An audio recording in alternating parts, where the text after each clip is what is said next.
Hello, I'm Esther Githu-Ewart. It's Thursday, November 3rd. This is Africa 54.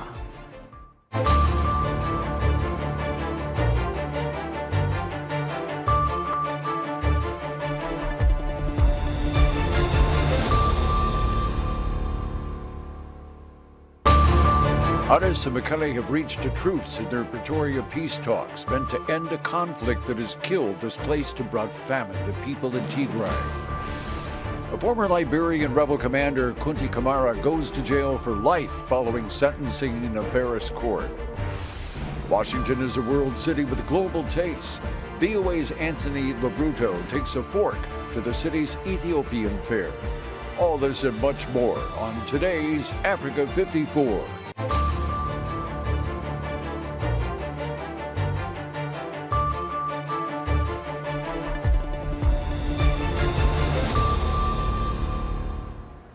World leaders and multinational bodies are praising the mediated truce between Ethiopia and its northern Tigray region finalized Wednesday during talks in South Africa. African Union President and Senegalese President Macky Sall called it excellent news. United Nations Secretary General Antonio Guterres heralded the announcement as a welcome first step. The peace agreement signed Wednesday in Pretoria ends the civil war that killed thousands, displaced millions, and left hundreds of thousands facing famine. Kunti Kamara has more. In a dramatic diplomatic breakthrough on Wednesday, the Ethiopian government and Tigrayan forces agreed to a surprise deal, putting a halt to a 2-year war that has killed thousands, displaced millions, and left hundreds of thousands facing famine. Delegates from both sides signed an agreement in South Africa just over a week after formal peace talks began. Two parties in the Ethiopian conflict have formally agreed to the cessation of hostilities, as well as to systematic, orderly, smooth, and coordinated disarmament. Olusegun Obasanjo from the African Union mediation team praised the process as an African solution to an African problem. This moment is not the end of peace process, but the beginning of it. An agreement had not been expected so soon. The United Nations called it a step in the right direction. This is very much a welcome first step, which we hope can start to bring some solace to the millions of Ethiopian civilians that have really suffered during this conflict. In Washington, U.S. State Department spokesperson Ned Price told reporters it will continue to engage to advance the peace agreement. What we will have to see is follow through. And the United States will be there. We will be there to continue working with the African Union. They will continue to lead this process.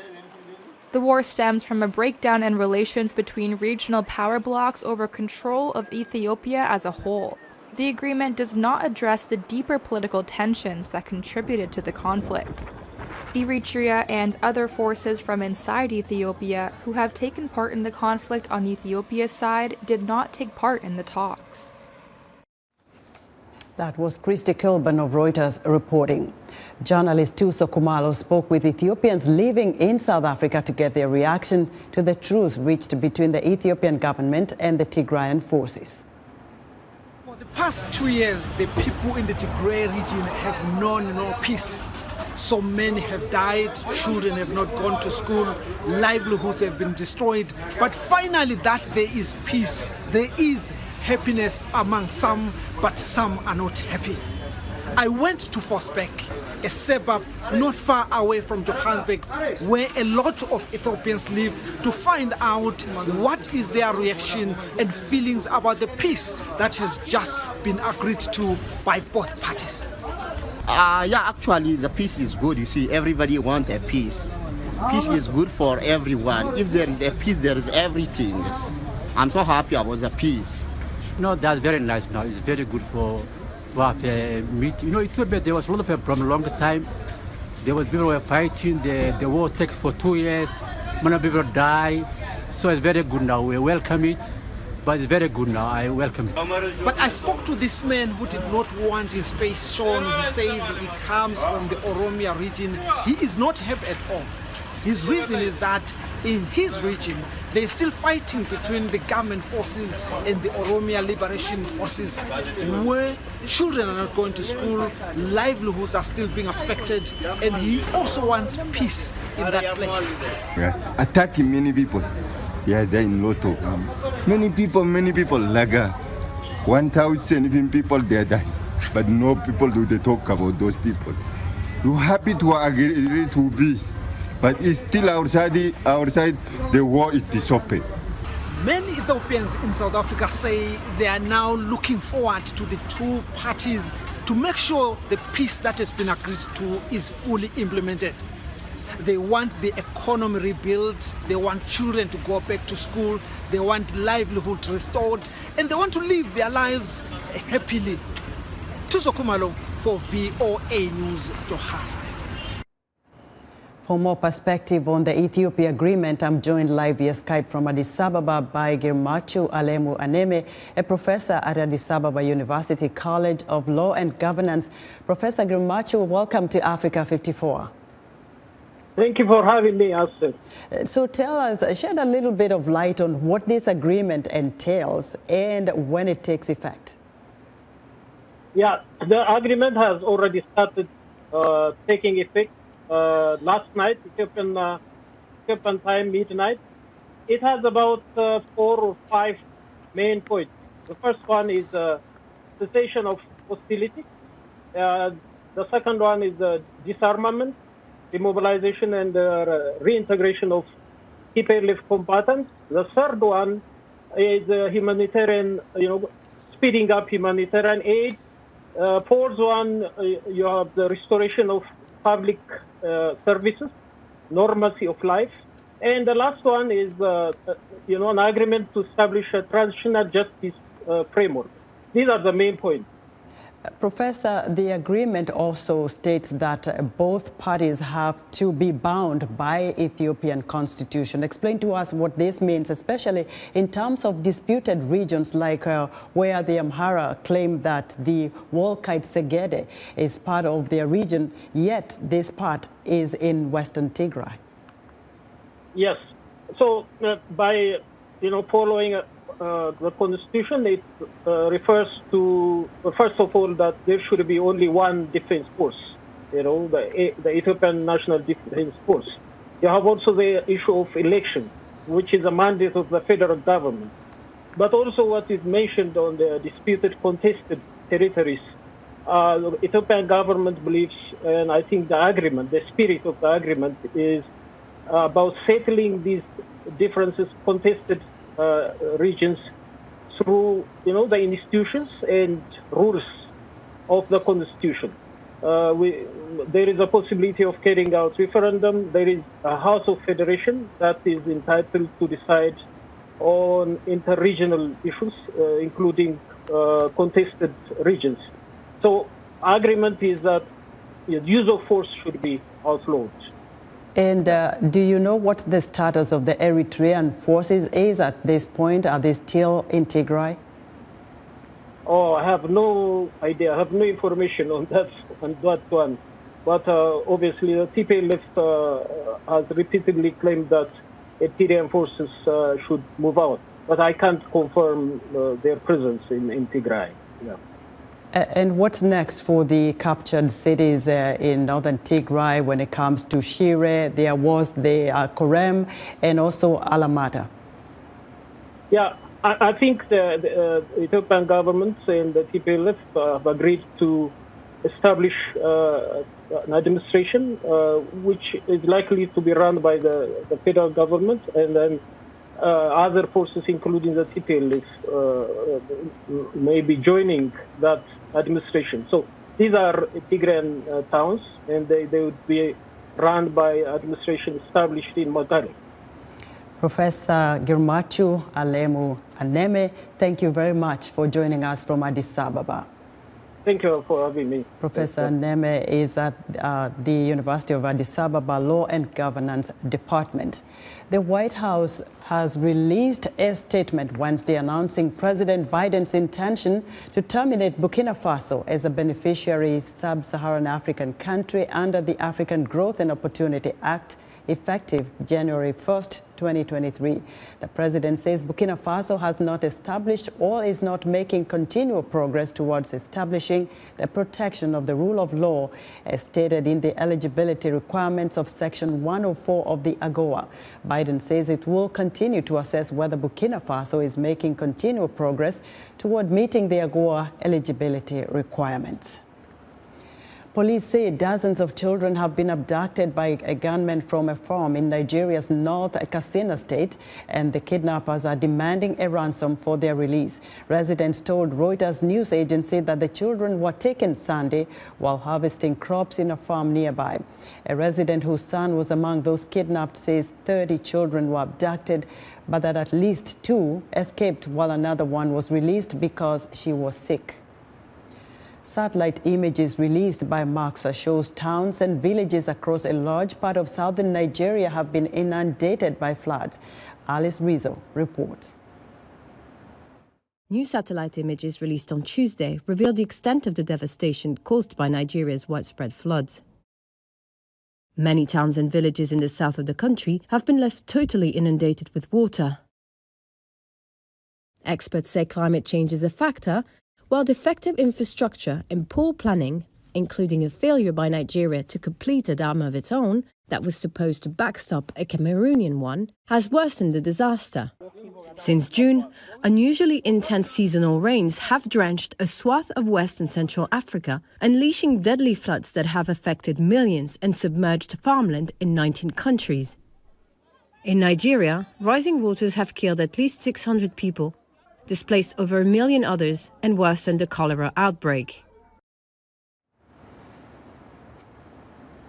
That was Alice Rizzo of Reuters reporting. In a recent interview with VOA Hausa Chief Aliyu Mustafa, Atiku Abubakar, former Nigerian vice president and presidential candidate of the People's Democratic Party, the country's main opposition party, spoke on the security situation in the Sahel region, among other issues. It's regrettable that Nigeria has retreated in terms of the security of West Africa. In other words, the standing force we used to have, ECOMOG, is no longer in place, and Nigeria is retreating its leadership in West Africa. And I have assured, West African leaders that Nigeria will resume its leadership as far as the security of the Sahel and West Africa is concerned. This relates to the next question, which says, should Nigeria as a leader play a much bigger role in the stabilization of the region? Definitely yes. Nigeria has no alternative than to play such a role. And what do you think about how ECOWAS is handling the regional crisis, and what type of reform would you propose? I don't believe the ECOWAS is as active as it used to be when we were in office. That's why I said we are going to reinstate, a common force to make sure, first of all, there is no disruption to our democratic gains in Africa, in West Africa in particular, and also we try to use that standing force, to deal with insecurity challenges anywhere they may arise within the West African sub-region. By the way, what's your take about this American alert warning on terror and the measures they took to evacuate their citizens from Nigeria? My belief is that there should have been actually a dialogue between the American security agencies or embassy and also the Nigerian authorities, so that there is a common understanding and a common approach. I think that's what should have been the case. It is kind of surprising that a foreign entity like the U.S. would find out that things are not happening. That was VOA Hausa Chief Aliyu Mustafa speaking with Atiku Abubakar, former Nigerian vice president and presidential candidate of the People's Democratic Party. The U.S. midterm elections are just days away, and there are many candidates of African descent vying for office. Today, I'm joined by Adrian Boafao, whose parents come from Ghana. Boafao is the current vice mayor of the city of Bowie, Maryland, and the Democratic nominee from Maryland House of Delegates. Adrian, welcome to Africa. Thanks for having me. We love to have the diaspora people coming over here to tell us about politics. Yes. Now, what motivated you to run for public office? In 2016, I was motivated. I just got out of college, and President Obama had his final speech to the nation, and he said, young folks, if you are not happy with your elected officials, run for office. And so 2 years later, I did that. I ran for vice mayor, and then the pandemic happened, and so much happened in our community in Bowie. And I realized that we needed some new leadership at the state level. So now I am the Democratic nominee representing the 23rd Legislative District, heading to the State House in a few days.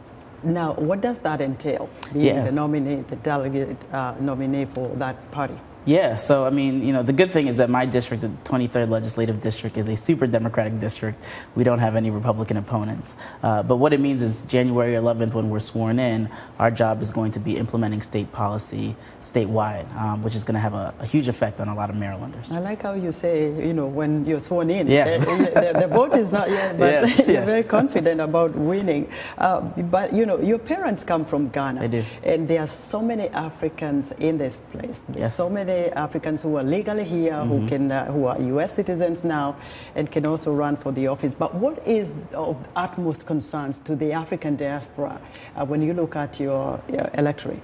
I represent Prince George's County, which is the most affluent African-American county in the country. And there are a huge amount, including my parents and my family, of Africans from the diaspora who live there. And the biggest thing is the economy, right? How do we make sure that folks who've come here and sacrificed so much have the ability to grow their businesses, have the ability to have higher wages? Healthcare is a big thing, right? How do we make sure that, especially in Prince George's County, Black maternal health is at the forefront of a lot of the things that we're focused on? And what's your advice for candidates of African descent who would like to run for elected posts? My advice is go for it, right? We need more folks from the diaspora running for office.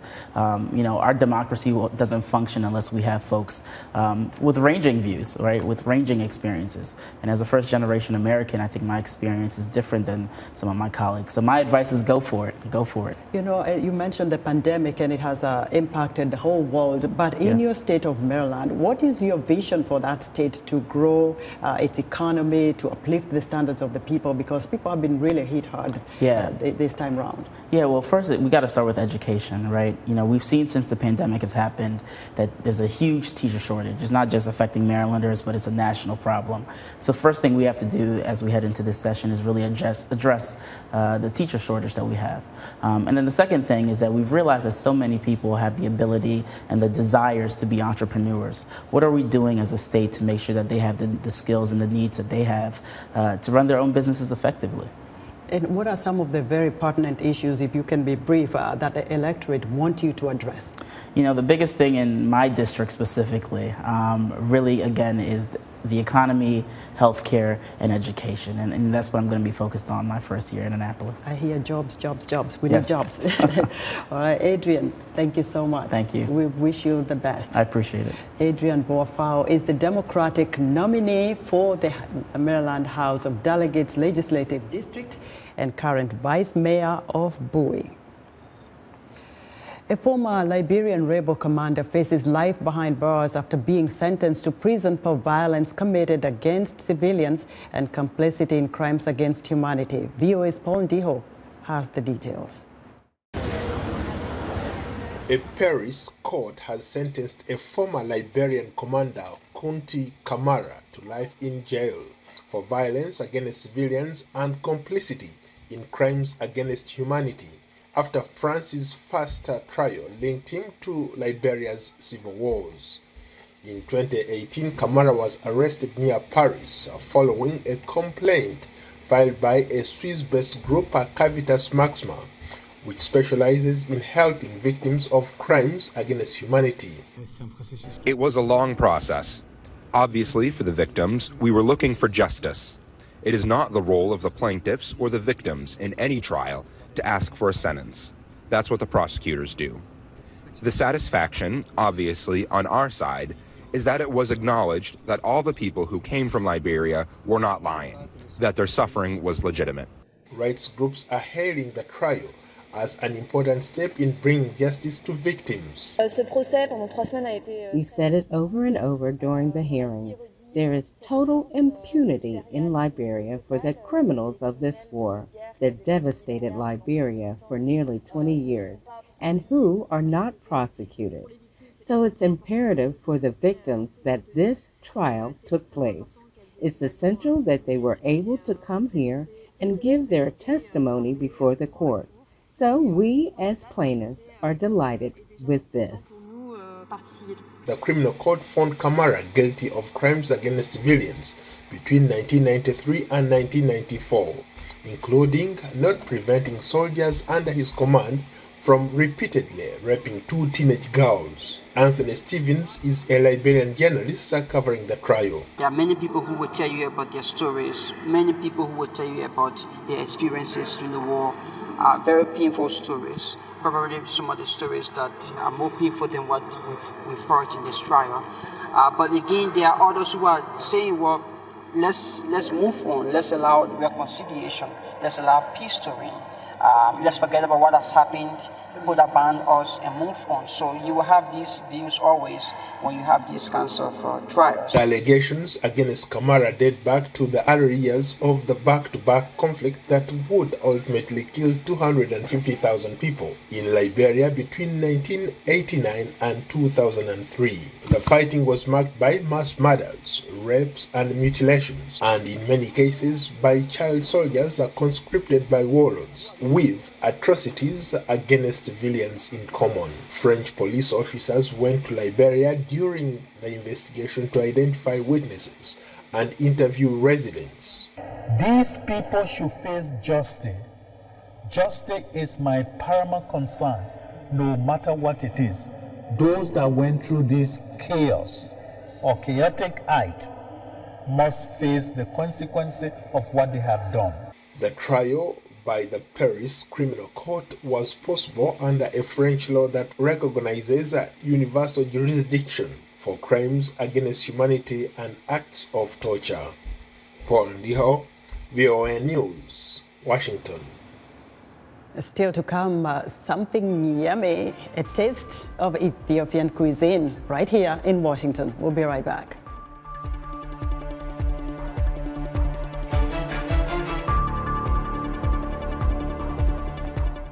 American women of African descent have a big stake in this year's U.S. midterm election on local, state, and federal level. Many believe that holding a public office will give them the best opportunity to help the U.S. African communities. Yet their paths to a seat on the table aren't without barriers. This week on Our Voices, we will shed a light on their career and life through the lens of U.S. midterm election. Join the conversation each week right here on Our Voices.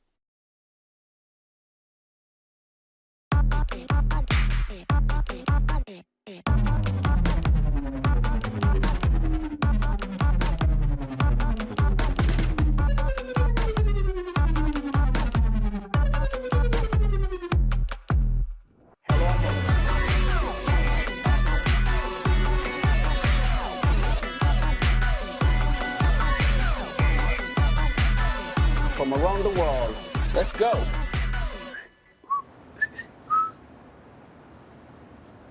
In other news, Mali's economy minister says he expects Russia to send shipments of fuel, fertilizer and food worth around $100 million to his country in the coming weeks. A joint report by the Food and Agriculture Organization, UNICEF and the World Food Programme say hunger and malnutrition are rising across South Sudan. Nearly 8 million people are likely to face acute food insecurity during the April to July 2023 lean season, while 1.4 million children will be malnourished. And nearly 3 million Nigerian registrants have been removed from the database of the Independent National Electoral Commission due to irregularities. Metro Washington, D.C. is a melting pot because of its rich cultural diversity. One of the most common ways people share their culture is through food. VOA's Anthony LaBruto visited an Ethiopian restaurant for a taste of Ethiopian cuisine. I'm at the Shiger Spring Cafe in Silver Spring, Maryland, where I'm about to try Ethiopian food for the first time. Let's take a look inside.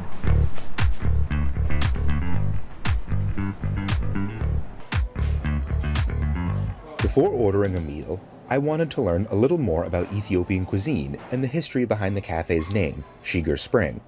Who better to talk to than the cafe's proud owner, Salam Tafar? The name came from Addis Ababa. Shiger is the old name of Addis Ababa, and then spring is Silver Spring. So we named it Shiger Spring Cafe. So our first intention was to open just a cafe. But the place is kind of big, and then we decided to build a bar, and then we just came up with a bar idea, so we built that bar. One of the fascinating observations I made right off the bat about Ethiopian food was there were no forks, knives, or spoons served with the meal, because you eat with your hands, scooping up delicious meats and vegetables from a platter with injera, a flat, spongy bread made out of teff, a staple in Ethiopia. Customers sit alone or in groups, where they share a plate and even feed each other as a sign of love, friendship, and community. Back in the kitchen, I got to watch Salam prepare one of her specialties, beef tibs. Yeah, I was making the beef tibs. It's made up from ribeye. It's very soft and tender, and it's a little bit spicy. So, and then we put it with the veggie, lentil, and yellow split. We marinated with different spices, like cardamom, and berbere, Ethiopian hot pepper, and some type of garlic and ginger. Finally, my time to eat. So right here I have the beef tips with veggies prepared for me, as well as some red and yellow lentils and 2 sides of injera, and I'm really, really excited to try it.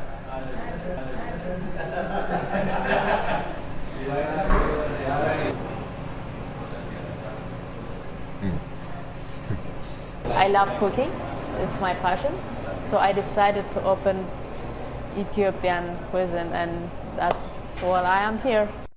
Shiger Spring offers more than just injera. It offers a sense of home to the rich culture of Ethiopia. And I know I'll be back. For VOA, I'm Anthony LaBruto. Anthony, that was great. And I hear everybody in the team wants to head out there for lunch. It's lunchtime. That's our show for today. Be sure to watch Africa 54 on our website at voaafrica.com. From all of us here in Washington, thank you for watching.